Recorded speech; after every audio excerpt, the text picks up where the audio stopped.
ಸೂಕ್ಷ್ಮವಾಗಿ ಗಮನಿಸಿದ್ರೆ ಚಂದನದ ನಾಮದ ಮೇಲೆ ಒಂದು ಕಪ್ಪು ಬೊಟ್ಟಿರುತ್ತೆ. ಆ ಕಪ್ಪು ಬೊಟ್ಟು ಏನಕ್ಕೋಸ್ಕರ ಇಡ್ತಾರೆ, ಅದು ಯಾವ ವಸ್ತುವಿಂದ ತಯಾರಾಗುತ್ತೆ ಅಂತ ನಿಮ್ಗೆ ಏನಾದ್ರೂ ಗೊತ್ತಾಗ್ಬಿಟ್ರೆ ದಿಗ್ಭ್ರಮೆ ಆಗೋದ್ರಲ್ಲಿ ಆಶ್ಚರ್ಯನೇ ಇಲ್ಲ. ದಿಗ್ಭ್ರಮೆ ಅಲ್ಲ, ನಮ್ ಕಾಲ್ ಕೆಳಗಡೆ ನಾವು ನಿಂತಿರೋ ನೆಲಾನೇ ಕುಸ್ತೋದಂಗಾಗತ್ತೆ. ಶ್ರೀ ಪಾಂಡುರಂಗರ ಕರುಣೆ ಅಂತಿಂತದ್ದಲ್ಲ. ಬನ್ನಿ, ಈ ಕಪ್ಪು ಬೊಟ್ಟು ಏನಕ್ಕೋಸ್ಕರ ಇಡ್ತಾರೆ, ಏನ್ರಿಂದ ತಯಾರು ಮಾಡ್ತಾರೆ ಅಂತ ಈ ಕಥೆಯಲ್ಲಿ ತಿಳ್ಕೊಳ್ಳೋಣ. ಪ್ರಪಂಚದ ಯಾವುದೇ ದೇವಸ್ಥಾನದಲ್ಲೂ ಭಕ್ತಾದಿಗಳನ್ನ ಗರ್ಭಗುಡಿ ಒಳಗಡೆ ಬಿಡಲ್ಲ. ಯಾಕೆಂದ್ರೆ ಅದಕ್ಕೆ ಅಂತ ನಿಯಮಗಳಿದೆ, ಪದ್ಧತಿಗಳಿದೆ. ಆದ್ರೆ ಪಂಡರಾಪುರದಲ್ಲಿ ಅದು ತುಂಬಾ ವಿಭಿನ್ನ. ಯಾಕೆಂದ್ರೆ ಭಕ್ತಾದಿಗಳು ತಾವಾಗೆ ಹೋಗಿ ಭಗವಂತನ ಪಾದ ಮುಟ್ಟಿ ನಮಸ್ಕಾರ ಮಾಡ್ತಾರೆ. ಅದು ಸಾಕ್ಷಾತ್ ಪಾಂಡುರಂಗನೇ ಭಕ್ತರಿಗೆ ಕೊಟ್ಟಿರೋ ಒಂದು ವರ.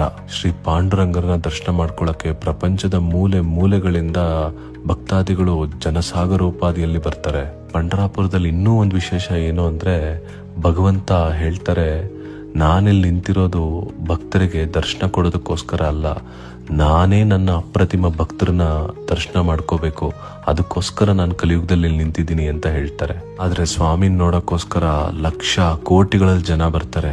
ಎಲ್ಲರೂ ಕ್ಯೂ ಅಲ್ಲಿ ಇಲ್ಲಿ ನಿಂತು ಒದ್ದಾಡ್ಕೊಂಡು ಸ್ವಾಮಿನ ದರ್ಶನ ಮಾಡ್ಕೋಬೇಕಾಗತ್ತೆ. ಅದರಲ್ಲೂ ವರ್ಷದ ವಿಶೇಷ ದಿನಗಳಲ್ಲಿ ಸ್ವಾಮಿನ ನೋಡ್ಬೇಕು ಅಂದ್ರೆ ಎಷ್ಟೋ ಜನ ಭಕ್ತಾದಿಗಳು ದಿನಗಳಗಟ್ಲೆ ಕ್ಯೂ ಅಲ್ಲಿ ಕಾದಿರೋದಿದೆ. ಭಗವಂತನಿಗೆ ತನ್ನ ಅಪ್ರತಿಮ ಭಕ್ತಾದಿಗಳು ಈ ತರ ಕ್ಯೂ ಅಲ್ಲಿ ಕಾದು ನನ್ನ ನೋಡಕ್ ಬರೋದು ತುಂಬಾ ಹಿಂಸೆ ಅನ್ಸ್ಬಿಡುತ್ತೆ. ಆ ಪ್ರಾಯಶ್ಚಿತ್ತಕ್ಕೋಸ್ಕರ ಭಗವಂತ ಏನ್ ಮಾಡ್ತಾನೆ ಗೊತ್ತಾ, ದೇವಸ್ಥಾನದೊಳಗಡೆ ತನಗೋಸ್ಕರ ದರ್ಶನಕ್ಕೋಸ್ಕರ ಒಳಗಡೆ ಬಂದಂತ ಭಕ್ತಾದಿಗಳು ಯಾರ್ಯಾರು ಎಲ್ಲೆಲ್ಲಿ ನಿಂತಿದ್ದಾರೋ ಅವರ ಪಾದದ ಧೂಳನ್ನೇ ನನ್ನ ಹಣೆ ಮೇಲೆ ಇಡಿ ಅಂತ ಆದೇಶ ಮಾಡ್ತಾರೆ. ಹೌದು, ಇವಾಗ ನೀವು ಕೇಳಿದ್ದು ಅಕ್ಷರ ಸಹ ಪ್ರತಿಯೊಂದು ಸತ್ಯ. ಪಂಡರಾಪುರದಲ್ಲಿ ದರ್ಶನದ ಸಮಯ ಮುಗಿದ್ಮೇಲೆ ದೇವಸ್ಥಾನದ ಬಾಗ್ಲ ಹಾಕಿದ್ಮೇಲೆ ದೇವಸ್ಥಾನದೊಳಗಡೆ ಕಸ ಗುಡಿಸ್ತಾರೆ.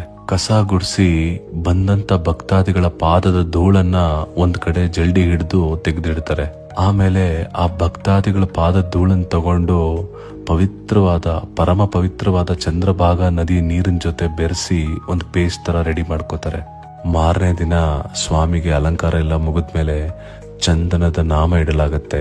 ಆ ನಾಮದ ಮೇಲೆ ಭಗವಂತನ ಅಪ್ರತಿಮ ಕೋಟ್ಯಾಂತರ ಭಕ್ತರ ಪಾದದ ಧೂಳನ್ನ ಸ್ವಾಮಿ ಹಣೆ ಮೇಲೆ ಚಿಕ್ಕದಾಗಿ ಒಂದು ಬೊಟ್ಟು ರೂಪದಲ್ಲಿ ಇಡಲಾಗುತ್ತೆ. ಭಗವಂತನ ಈ ಕರುಣೆ ಪ್ರೀತಿ ತುಂಬಿದ ಕತೆ ಯಾರೇ ಕೇಳಿದ್ರು ಕಣ್ಣಲ್ಲಿ ನೀರ್ ತಿರುಗೋಗುತ್ತೆ.